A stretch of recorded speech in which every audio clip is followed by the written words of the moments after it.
Hey there, welcome back to my channel. Today we are diving into an exciting computer vision project building a lane detection system using Python, OpenCV, and Hough Transform. Now, we already have done a couple of videos on computer vision for lane detection, but this one is specifically from the perspective of Hough Transform. By the end of this video, you'll not only understand how to detect lanes in a video, but also learn the underlying concepts that make this magic happen. We'll break down the code step by step from edge detection using Canny, focusing on region of interest to draw smooth, accurate lane lines on the road. Whether you are a beginner or looking to level up your OpenCV skills, this video is for you. So grab your coding environment, sit tight, and let's hit the road to lane detection. So let's break this down line by line. First off, we are importing two modules, CV2, which is OpenCV, a library for image processing and computer vision tasks, and NumPy, which is used for numerical operations like array manipulations, which are common in image processing. Then we are defining global variable as previous left fit average equal to previous right fit average equal to none. These variables store the previous frame average line parameters to maintain consistency and handle scenarios where current frame detection might fail. So when the lane detection fails for a current frame, we'll just reuse the previous one. Right now they are none, but we'll keep updating them. So moving on to the next section that we have is the definition of a function for Canny, which takes in as input image, which is nothing but the frame. What it does is it's using cv2.convertColor, CVT color, that converts the input image to grayscale. Lane detection focuses on intensity changes, so we don't need color information. That is why we are transforming it into grayscale image. Then we are using cv2.Gaussian blur.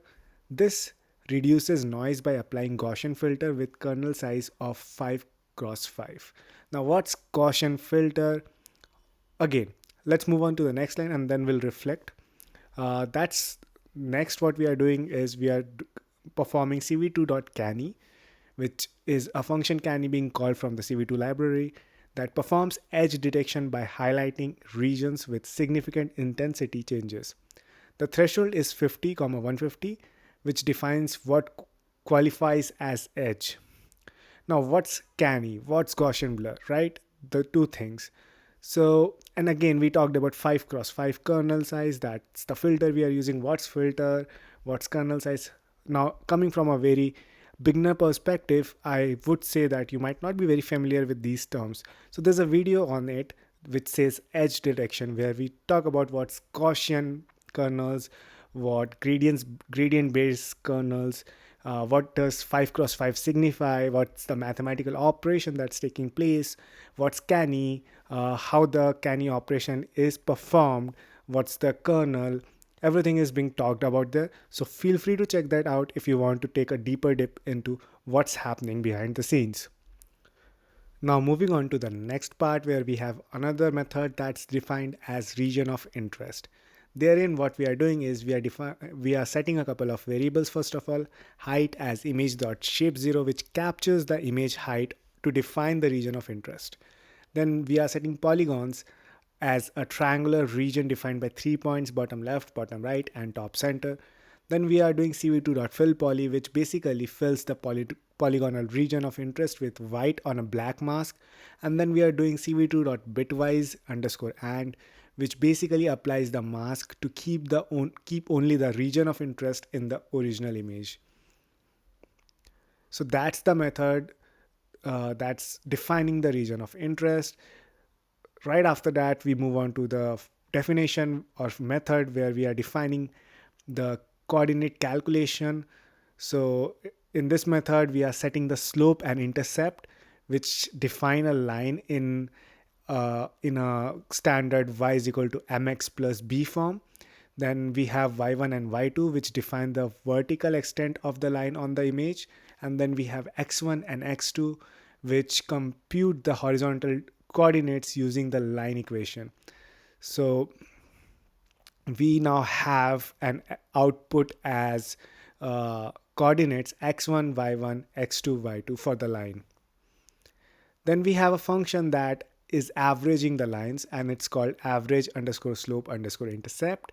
What's it doing is, first of all, for initialization, it separates left and right lane uh, coordinates, or right lane, sorry, not coordinates, but right lane lines based on slope. And then we do numpy dot polyfit, which fits a linear equation y is equal to mx plus b to each line segment. Then we have left and right separation. Lines with negative slopes are on the left, and those with positive slopes are on the right. And then we also want to handle the missing frames. So in the try except blocks, what we are doing is, if lines are not detected in the current frame, the function uses the previous frame averages for stability, and that's coming from the global variable we defined right at the top.